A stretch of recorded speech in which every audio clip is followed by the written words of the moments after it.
Dans une interview à Télé 7 jours à l'occasion de ses 60 ans de carrière, Michel Thor a rétabli la vérité sur sa fausse rivalité avec une certaine Mireille Mathieu au début de leur carrière respective.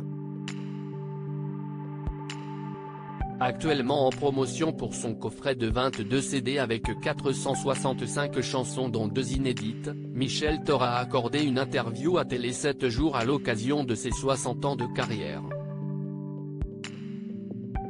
Une carrière qui a démarré à Avignon lorsqu'elle a remporté un concours intitulé On chante dans mon quartier en 1962.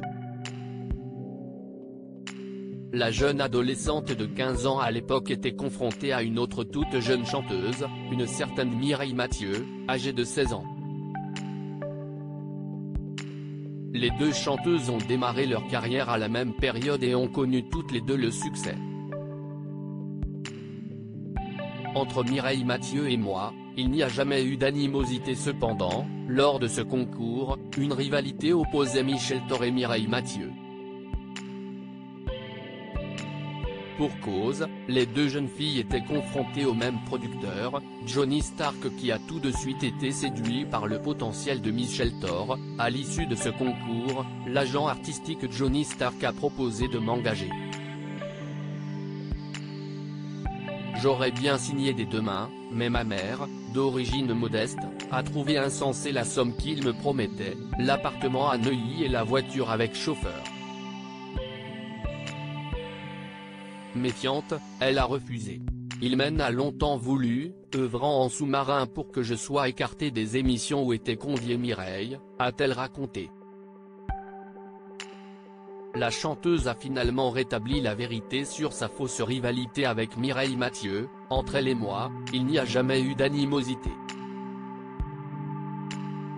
On a voulu nous opposer, car nous étions deux filles du Sud.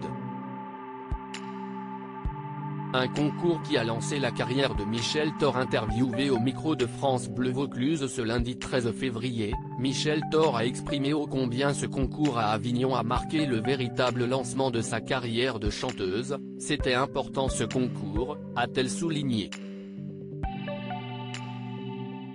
Il y avait aussi des éliminatoires qui ont duré des mois. Il y a eu ensuite la grande finale au Palais des Papes que j'ai remportée.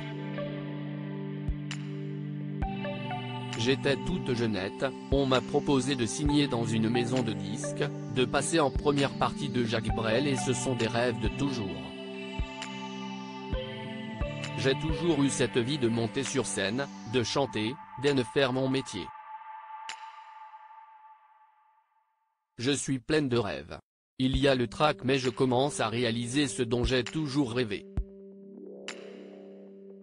À lire aussi Michel Thor, avec Christophe. Nous étions un peu fous, nous sommes tombés amoureux.